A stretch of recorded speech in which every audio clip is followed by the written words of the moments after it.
Hey guys, this is Anthony Morganti from AnthonyMorganti.com, and this is episode 23 of Learn Lightroom 5. And in this episode, we're going to develop a macro shot using Lightroom 5.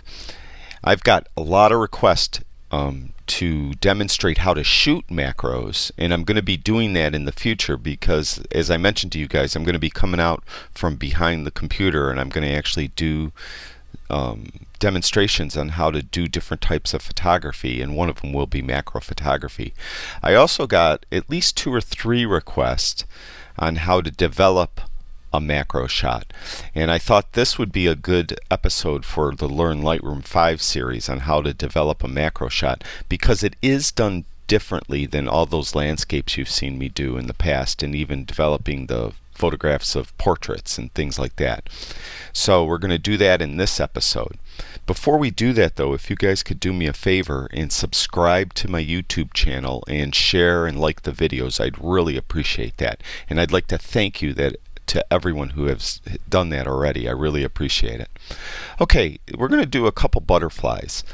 This first one is I shot this with a ring flash at the Butterfly Conservatory in Niagara Falls, Ontario, and you can see it was 1/60th of a second because that was the sync speed I used for the flash, f of 8, ISO 100, and it was 100 millimeter.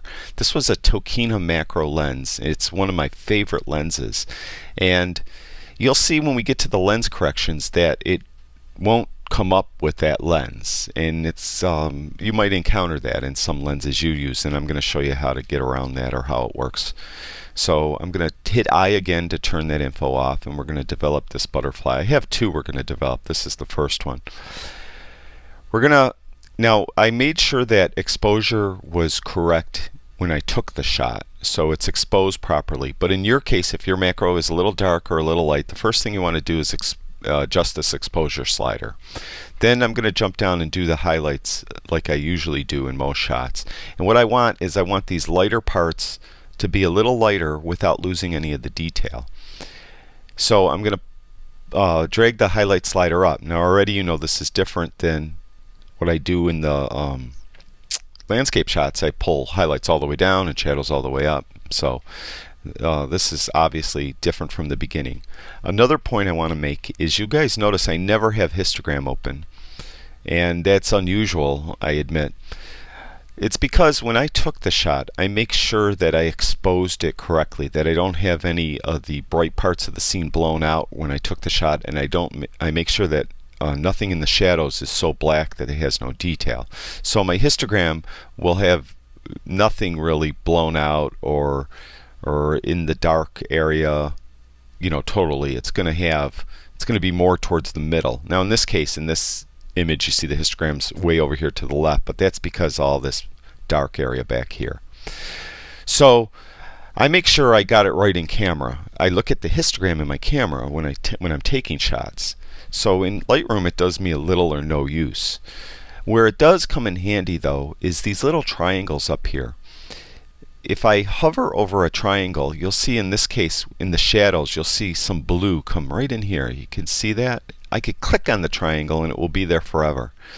Now see that blue? That means that that's absolute black. There's no detail in that at all. Alright. Now that little bit of absolute black, I don't really care. Over here in the highlights, if I click on this, it would turn red if I had anything that was really, you know, so bright that let me see if I can make it happen. Yeah, there we go. See how it turned red? That means that this part here is now so white that there's no detail in it anymore. So these little triangles come in handy. Let me reset my sliders by double clicking on them. So if you want to use the histogram, pay attention to these triangles, and you could see parts of your photograph that are totally blown out or so far into the darkness that they're absolute black. This comes in particularly handy when you're doing landscapes and it has white clouds. A lot of times I've seen in my critique videos the white clouds being totally blown out, and you'll see that. Watch some of my critique videos and you'll see where I talk about these little triangles here. So what we're going to do is I'm going to uncheck him first of all, And I'm going to close my histogram down now just to give us a little more room. Okay, now I want the highlights up a little bit because I want this a little bright areas. I want them a little brighter because when I shot in RAW and shot with the ring flash, it flattened the image. The image is pretty flat. So I want to make it more dynamic. I'm going to bring highlights up just a little bit. Alright, now I want these, I'm kind of adding contrast to what I'm doing now without using the contrast slider, is I want these darker parts a little darker. I want the background a little darker. So I'm going to take shadows down just a little. Okay. Now I'm going to adjust the white and black point, and we've done this a zillion times now. I hold the Alt key down, or Option key if you have a Mac, and you when you hold that key down, you click down on the white slider, and you'll see the screen turns entirely black. Move to the right, and just until you get some colors coming in, then I back it off just till I'm going to be a little more fussy on the macro because the detail's important. So I even want it a little less than that, and it's right about there. Okay? Now the blacks, we do similarly. We hold the Option or Alt key down, and then we click on the black and the whole screen turns white. Now you can see we already have some black spots because I adjust the shadows before. Alright, and I normally bring this one a little further. So right there is fine. Right where I had it basically. Now I'm kind of messing around with it. It went to -4, but that's fine. I'm going to leave it right there.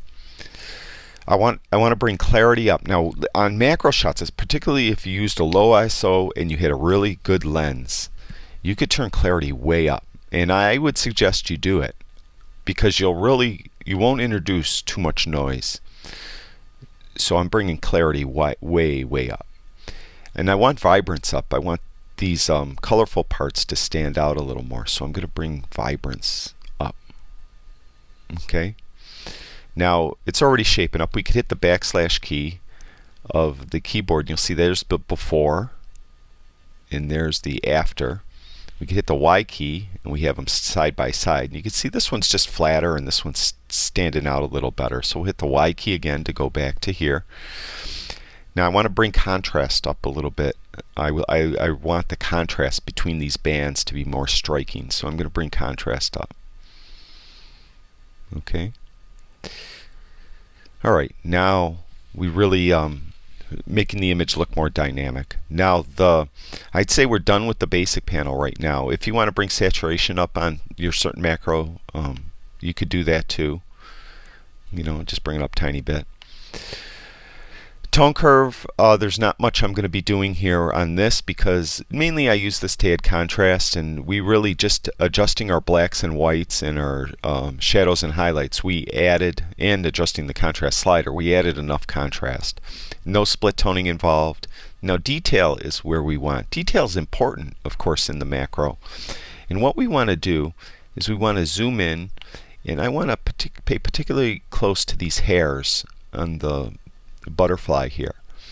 And I want to sharpen the butterfly, but I don't want to introduce any noise either. So I'm going to bring the amount slider up, and I'm just going to, you could really bring it very high, you'll find. And actually, as I'm going up, I'm up over 115 now, and I really don't see an issue at all. I'm seeing some noise back in here, so I'm going to back it off. I'm going to try to avoid using any of the noise reduction sliders at all. I want to just use sharpening to sharpen the image and bring out the detail the best I can. Remember in my episode on noise reduction and sharpening, I forgot what number it is now, I explain all these sliders in detail. So I'm going to adjust these right now, and I probably won't explain them as good as you think I should. That's because I already covered it in that other episode. So check out that episode if you really want to get sharp on sharpening. Alright? So anyways, back to this. Remember too, as you move these, sometimes it lags a little bit on rendering it in the photograph. So adjust it a little and wait a second or two for it to render. So I'm going to drag this one up a little bit, and right about there I just saw a tremendous, I'm sure you can't see it in the video, a tremendous increase in the noise. It just went from no noise to I saw some noise. So I'm going to back it off. I got to back it off a little more because as I was sliding it, it didn't render as quickly as I might have thought it did. Yeah, right here now at 71, I can't really see any grain. Now I want to bring out the finer details in the hairs, and it's very fine details. And there is kind of like a kind of a grid pattern, or maybe it's just kind of a pattern on the wings of the butterfly. So I'm going to bring radius down a little bit, okay, to about 0.6. And the detail I want to bring down just a little bit too, a little finer detail. Now I'm going to zoom out, and I'm going to add some masking because this back, as I mentioned, it seemed to add a little grain in that background, although I think I got rid of most of it when I backed off the sharpening slider. But I'm going to add masking just to more or less to demo again how it's done. So I'm going to hold the Option or Alt key down, click on the masking slider, the whole screen turns white. As you move it to the right, the parts that stay white are being sharpened. The parts that are going black are not being sharpened anymore. So I'm going to leave it right there. Alright, now we have this one, in my opinion, sharpened perfectly. I'm not going to mess with noise reduction at all because noise reduction is just going to smooth stuff out, so you reduce noise, and it's going to actually affect sharpening a little bit. So I want this sharp, you know, this kind of detail that's in this area here. I want that to stay. So I'm not going to mess with the noise reduction sliders at all. We are going to go to lens corrections, and this is where I mentioned before. We're going to enable profile corrections. As you can see, nothing happened. See how nothing happened? And we're going to remove chromatic aberration, which I don't think there is any chromatic aberration in this shot, but it doesn't hurt to enable it. It doesn't affect the shot either way when there isn't anything there. Go to profile next, and you could see that where it says lens profile, my lens isn't there. It normally would, as soon as I click this, it should go to Nikon or Canon, whatever I use, right? So I use Tokina, so I'm going to go down to Tokina by doing that drop-down list. Now in this case, it came up with the lens. It's a ATX M100, okay, and it's using this profile from Adobe. Now in your case, if your lens isn't there, now one thing I want to point out how good this lens is. If you look, right now I have profile corrections off. Look at the photo. Typically when you click this checkbox, you'll see the photo bend and adjust to correct for any aberrations in the lens. As you can see, it really doesn't do anything. And the lens is really good. If you read reviews, this is the most underrated macro lens I think I've ever heard of. You read reviews on this lens, it gets like stellar reviews, and it's not very expensive. So you might want to consider, if you don't have a macro lens, to get this Tokina AT-X M100. It's in their professional series of lenses, and I believe it's the only macro lens they have, so you won't, you know, be making a mistake buying the wrong one. So we did that. We clicked that. We enabled the profile corrections. Okay, now if in your lens you go down and you choose a certain manufacturer of lens and it doesn't find the model, you could go down to the model drop down here and try to find the model after you did the make. So you're basically drilling down.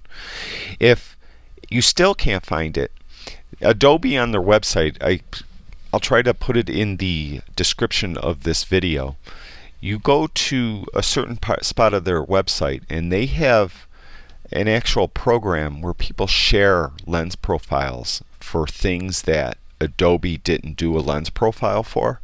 So you could download it through this program. You could search for it and download it. And I've never done it, but from what I've read, this is how it works: is you download it and you could install it into Lightroom, so you would have a profile for that lens that Adobe didn't supply a profile for. And this, you know, all the major manufacturers, particularly Nikon and Canon, they're going to have the profiles for all that stuff.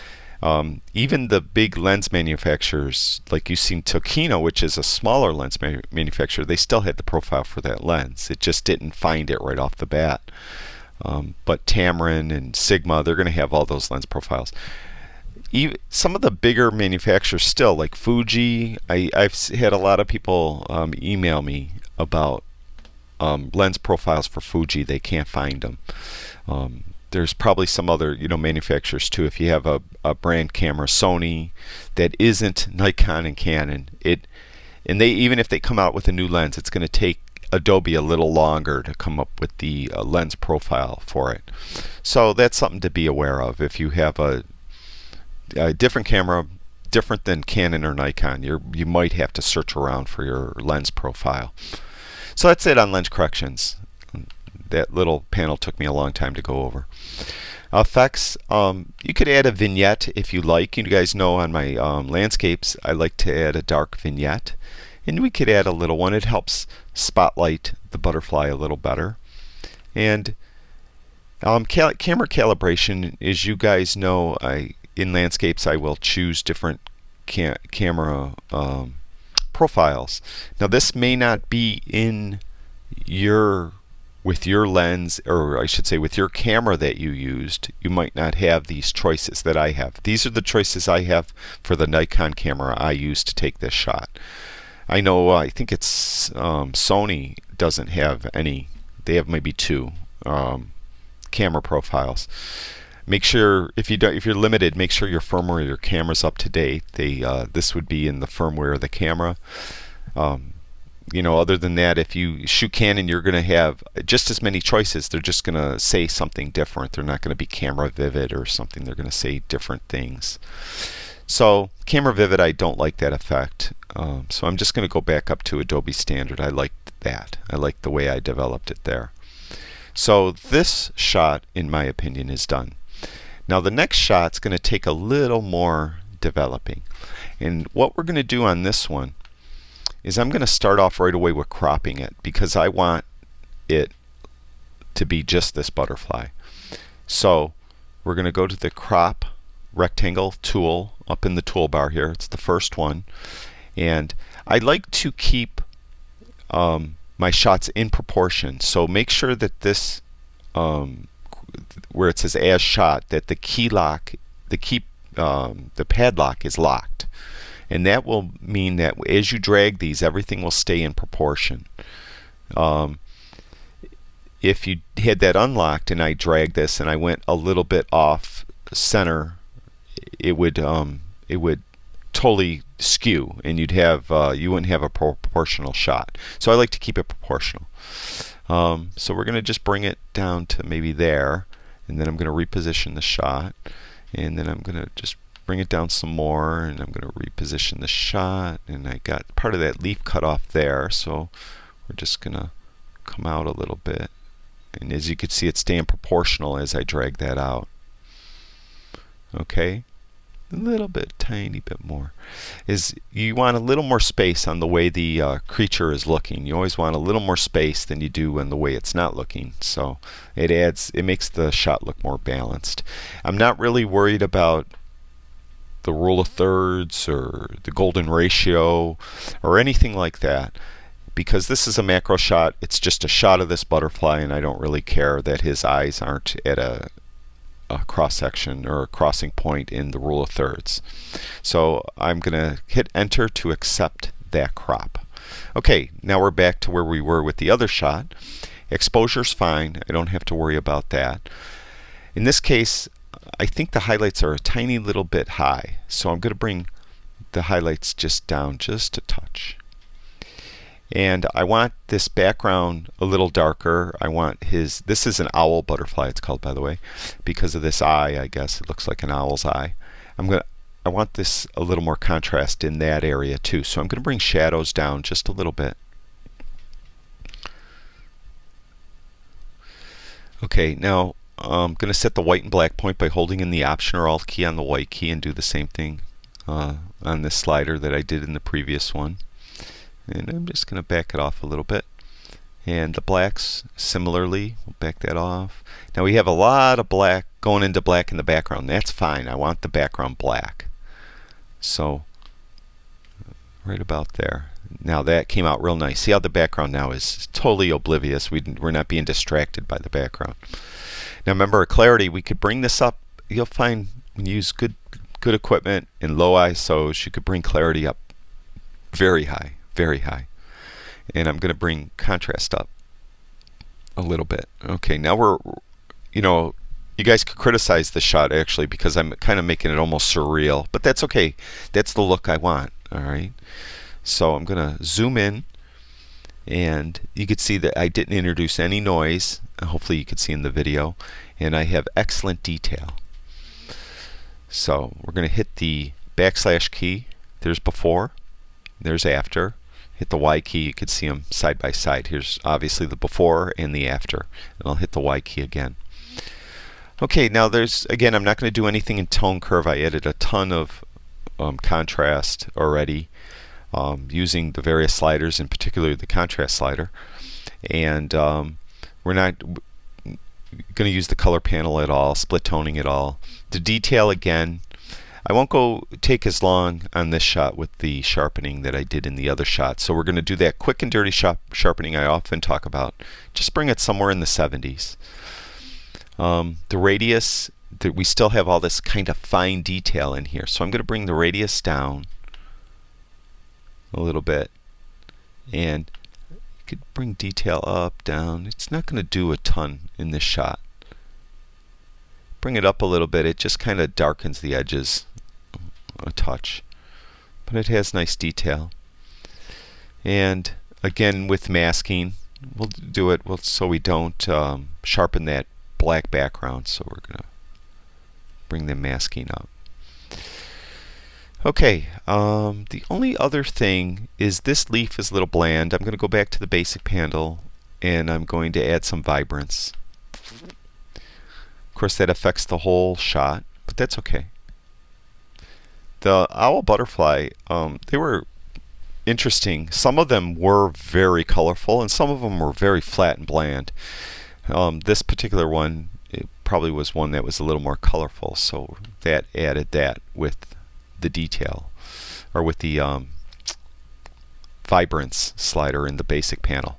Alright, lens corrections. Again, we're going to click both of these, and again, as you noticed, it didn't do anything. So I'm going to change my lens profile to Tokina because that's the lens I used, and there it went. Now you can see it doesn't. I'm amazed by this lens. It really has no distortion in this lens at all. It's an awesome lens. And in effects, we could add a vignette maybe. I don't think that adds much to the overall shot. It kind of darkens though this bright area down here, which is fine with me. And that's it. That's how I would process these macro butterflies. Of course, every shot is different, but you have to, I think the key to it is know as you look at it that you want to add some contrast, and look at the highlights and the shadows first. And if the highlights are a little too bright, bring them down like I did in this shot. In the other shot, the highlights were a little too dark. In here, they were just a little too dark. So I brought the highlights up, see?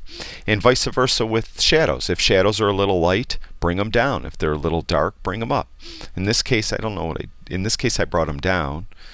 And in this case I brought them down too. So it will be different for different shots. So these are, in my opinion, the two key sliders, are the highlights and the shadows. And just, adjust those to get the balance you want in the shot. And that's it on how to adjust a macro shot with Adobe Lightroom. And I appreciate everyone watching. And of course, you have any questions, always email me at tony@anthonymorganti.com. I really appreciate it. And I'll have a link for that Adobe area of their website where you could find lens profiles that you might not be in Lightroom already. And again, thank you everyone for watching, and I'll talk to you guys soon.